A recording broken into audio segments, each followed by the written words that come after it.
The Charlotte Hornets have been terrible, flat out horrific since like 1992. But hopefully, as you can see, record this year awful. Hopefully, we're trending in the right direction. We're starting to make some correct decisions. We've got our new franchise player in Brandon Miller. Steve Clifford is stepping down, and we've got our new head coach in Charles Lee, who is coming from that Boston Celtics organization that has been very successful. They just haven't quite won the big one. But they're in the NBA Finals this year with a 64-18 record, almost the complete opposite of ours.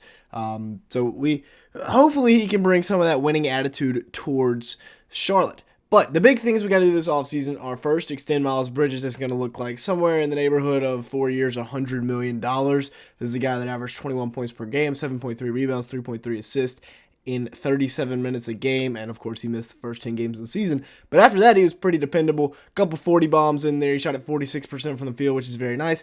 35% from three, not great on 5 attempts, but it's up 2%. So if he goes up 2% a couple more years, he'll be close to 40%. That's progress. That's what we love to see. Like I said, next year I'd love to see it in like the 38% range, which is kind of average in today's NBA. But still, if he can continue to bring that up, very good season from Miles Bridges. And like I said, we have our new franchise player, Brandon Miller. Until LaMelo can prove that he can stay healthy for an extended period of time, in my opinion, Brandon Miller is that guy. He averaged 17.3 points, 4.3 rebounds, and 2.4 assists, as well as a steal per game as a rookie this year, and showed signs that he was going to take over this franchise. 44% from the field, 37% from three. Not great efficiency numbers, but for a rookie wing, that's pretty good. Per 36, he averaged 20 and 5 with 2.5 assists per game. Just a great scorer overall, and a guy that can get on a heater real quick. Now, the LaMelo problem. We talked about this earlier. He played 22 games this year, and that is not good whatsoever. He averaged 24 points per game, which is pretty solid.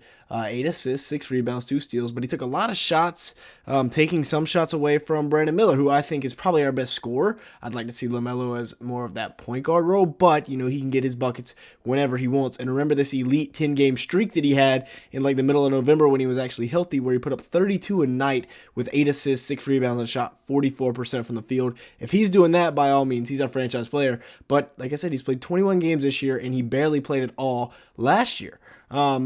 Now, there have been some stars in the past in the NBA with ankle problems. The first, and probably the most famous, being Mr. Stephen Curry, who in his third year in the league only played 26 games, which is a few more than LaMelo played in his third year, and, he ended up not being that bad. I mean, greatest shooter in the history of the NBA. Year 4, he averaged 23.7 assists on 45% shooting from the field, 45% from three, so hopefully LaMelo can take after his footsteps a little bit.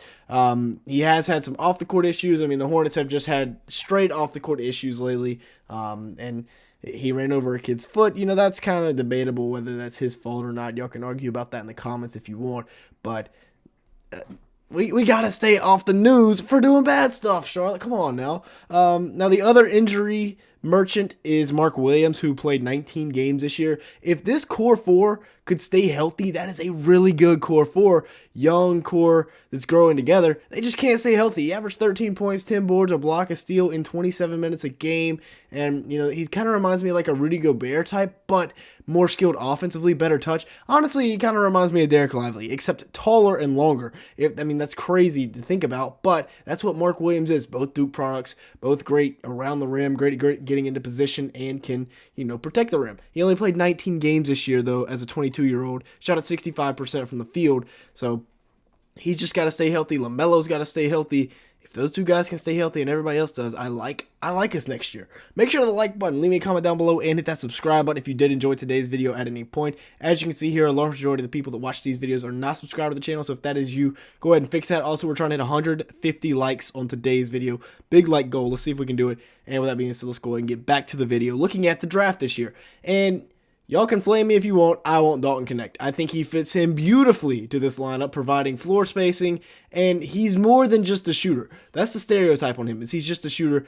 Great explosion off of 2 feet. He can go either way. He's a scoring machine. He averaged 22 this year in college, 5 rebounds, 2 assists, and that is with other teams' defenses really keying in on him because he's all that Tennessee had. 6'6", 210 pounds, so he's got a great frame for the NBA, great strength. Like I said, great athleticism. People don't, they look at, sneaky athleticism because he's white. No, he's got great athleticism, especially off 2 feet, 46% shooting from the field, 40% from three. If you leave him open, he's going to make you pay. High release point, I really like him. Reed Shepherd, another guy I like, although I see him as more of a point guard, so I don't know how the fit would work there, but a great shooter, great defender. Would love to have Reed. People are saying Donovan Clingan. I don't see us taking another big. Reza Shea or Cody Williams. If Connect is off the board, then I wouldn't mind a Cody Williams. If Reza Shea falls to us at 6, oh my goodness, that would be the greatest thing that ever happened to Charlotte. Don't Connect. If we get any of these shooters here, Connect, McCain, Reed Shepherd, I think they fit great alongside LaMelo Ball. Yes, maybe people won't like a Stephon Castle to add another great defender alongside LaMelo and just let Miles, Melo, and Brandon be our scorers.